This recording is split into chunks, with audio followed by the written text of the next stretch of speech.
Indian railways first AC క్యాబిన్‌ని ఒక honeymoon సెట్‌లాగా మార్చేసిన video ఇప్పుడు social మీడియాలో వైరల్ అవుతుంది. ట్రైన్ నంబర్ 110002 నాందేడగ్రామ్ ఎక్స్‌ప్రెస్ కంపార్ట్మెంట్ మొత్తం బలూన్స్ మరియు పూలతో అలంకరించారు.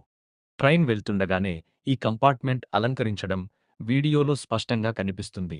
ఈ సెటప్ వెనుక ఉన్న మహారాష్ట్రకు చెందిన రాహత్ రూమ్ డెకరేషన్ నిర్వాహకులు మాట్లాడుతూ, ఈ క్యాబిన్‌ని జాల్నాకు చెందిన ఒక కపుల్ కోసం బుక్ చేసినట్టు చెప్పారు.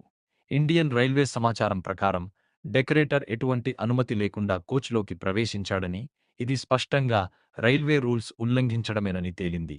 ఆ సమయంలో డ్యూటీలో ఉన్న చీఫ్ టికెట్ ఇన్స్‌పెక్టర్ గిరీష్ కుమార్‌ను వెంటనే సస్పెండ్ చేశారు. మరోవైపు ఈ భద్రతా లోపంపై దర్యాప్తు చేయడానికి డిపార్ట్‌మెంటల్ ఎంక్వైరీకి ఆదేశించారు. మరిన్ని లేటెస్ట్ న్యూస్ కోసం మా ఛానల్‌ని సబ్స్క్రైబ్ చేసుకోండి. అలాగే బెల్ ఐకాన్‌ని యాక్టివేట్ చేసుకోండి.